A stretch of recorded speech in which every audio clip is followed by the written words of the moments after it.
الحمد لله نحمده ونستعينه ونستغفره ونؤمن به ونتوكل عليه ونعوذ بالله من شرور أنفسنا ومن سيئات أعمالنا من يهده الله فلا مضل له ومن يضلله فلا هادي له ونشهد أن لا إله إلا الله وحده لا شريك له ونشهد أن سيدنا ومولانا وحبيبنا وطبيبنا ومرشدنا ومولانا محمدا عبده ورسوله صلى الله تعالى عليه وعلى آله وسلم. أما بعد فأعوذ بالله من الشيطان الرجيم. بسم الله الرحمن الرحيم. سبحان الذي أسرى بعبده ليلا من المسجد الحرام إلى المسجد الأقصى الذي باركنا حوله لنريه من آياتنا إنه هو السميع البصير. وعن بريدة رضي الله تعالى عنه قال رسول الله صلى الله عليه وسلم: أوتيت ليلة المعراج 3 أشياء: الصلاة ال50 وخواتم سورة البقرة والشفاعة لأمة لمن لا يشرك بالله شيئا. صدق الله مولانا العظيم.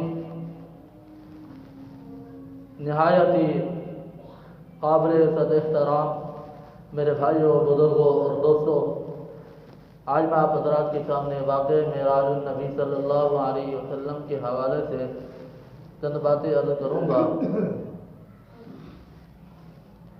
اللہ تبارک و تعالی نے آپ صلی اللہ علیہ وسلم کو آسمانوں پر معراج اس لیے کرایا کہ جیسے اللہ تعالیٰ بتلانا چاہتا ہے کہ جیسے آسمان زمین سے بلند ہے، اتنا ہی میرے محبوب کی شان ساری کائنات سے بلند ہے. دوسری وجہ اللہ تعالیٰ نے آپ صلی اللہ علیہ وسلم کو آسمانوں پر معراج اس سے کرایا کہ اللہ تعالیٰ بتلانا چاہتا ہے کہ جس طرح خدا کی خدائی آسمان والوں کے لیے بھی عام ہے اور زمین والوں کے لیے بھی عام ہے، حتیٰ کہ قیامت تک عام رہے گی، اسی طرح میرے محبوب کی نبوت بھی آسمان والوں کے لیے بھی عام ہے اور زمین والوں کے لیے بھی عام ہے، کل قیامت کی صبح تک عام رہے گی. واقع معراج حضرت ام ہانی رضی اللہ تعالی عنہا کے گھر سے لے کر بیت المقدس تک کے سفر کو اسرا کہتے ہیں، جس کو قرآن مجید والفرقان حمید نے سبحان الذی اسرا بعبدہ لیلا من المسجد الحرام الى المسجد الاقصى الذی بارکنا حولہ لنریہ من آیاتنا. اس آیت کا مصداق یہی ہے. آگے جو آسمانوں والا سفر ہے اس کو معراج النبی صلی اللہ علیہ وسلم کہا جاتا ہے. اس کا آغاز بھی حضرت ام ہانی رضی اللہ تعالی عنہ کے گھر سے ہوا. اس واقعے کے کچھ حکمتیں ہیں، وہ آپ حضرات سے عرض کرتا ہوں.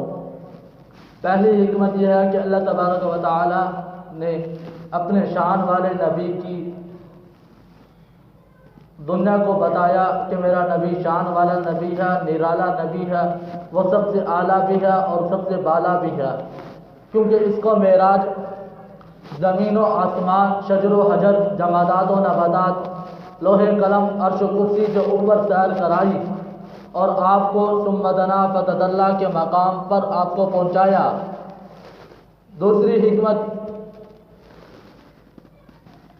کہ اللہ تبارک و تعالی نے اپنے محبوب کو اتنی اونچی سیر کرا کے بتایا کہ دنیا والوں کہ جہاں جہاں تک میری خدائی ہوگی وہاں وہاں پر میرے مصطفیٰ کی مصطفائی بھی ہوگی، جہاں جہاں رب اکبر کی الوہیت کے اعلانات ہوں گے وہاں وہاں پر میرے مصطفیٰ کی نبوت کے بھی اعلانات ہوں گے.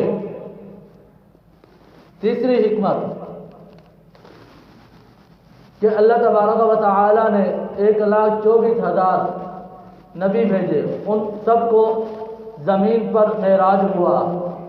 حضور اکرم صلی اللہ علیہ وسلم کو معراج آسمانوں پر ہوا۔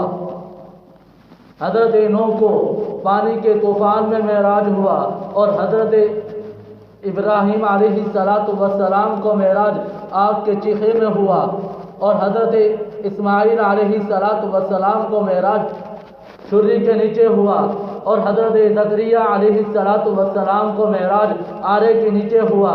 جناب یونس علیہ السلام کو معراج مچھلی کے پیٹ میں ہوا، اور جناب یوسف علیہ السلام کو معراج کنویں میں ہوا، اور حضرت یعقوب علیہ السلام کو معراج بیٹے کی جدائی میں ہوا، اور جناب موسیٰ علیہ السلام کو معراج کوہ طور پہاڑ پر ہوا، اور جناب عیسیٰ علیہ السلام کو معراج یہود کے حملے کے وقت ہوا۔ جن جن نبیوں کو، جن جن رسولوں کو معراج ہوا زمین پر ہوا، لیکن میں قربان جاؤں آمنہ کے لال، مکہ کے در یتیم، فخر کونین، سرور کائنات حضرت محمد مصطفیٰ صلی اللہ علیہ وسلم پر اللہ نے ان کو معراج کرایا، آسمانوں پر معراج کرایا۔ حضرت ام ہانی رضی اللہ تعالی عنہا، جو حضور پاک صلی اللہ علیہ وسلم کی چچا زاد بہن، حضرت علی المرتضیٰ کی بہن ہے، ان کے گھر آرام کر رہے تھے تو اچانک مکان کی چھت پھٹی، تو جبریل امین نیچے آئے، اور ان کے ساتھ اور بھی فرشتے تھے۔ حضرت حضور پاک صلی اللہ علیہ وسلم کے پاؤں کو اپنے پروں سے مسلا، آپ کو بیدار کیا۔ آپ صلی اللہ علیہ وسلم بیدار ہوئے تو آپ صلی اللہ علیہ وسلم کو مسجد حرام میں لے گئے، مقام حطیم میں لٹا کر آپ صلی اللہ علیہ وسلم کے سینے مبارک کو چاک کیا۔ چاک کرنے کے بعد آپ صلی اللہ علیہ وسلم کے قلب اطہر کو نکالا، اور آپ صلی اللہ علیہ وسلم کے قلب اطہر کو آب زمزم کے پانی سے دھویا گیا،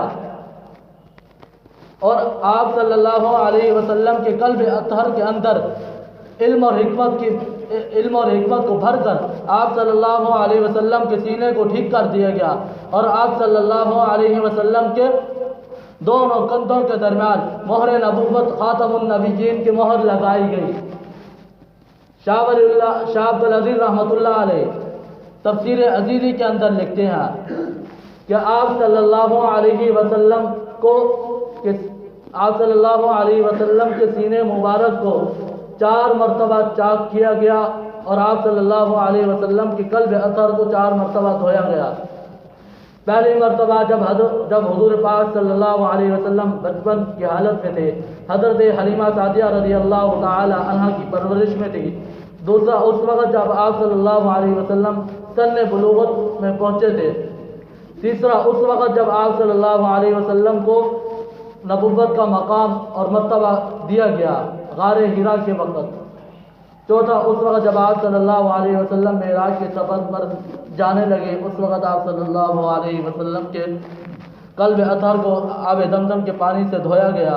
اقول قولی ھذا وما علینا الا البلاغ المبین۔ اللہ تعالیٰ ان سب باتوں پر ہم سب کو عمل کرنے کی توفیق عطا فرمائے۔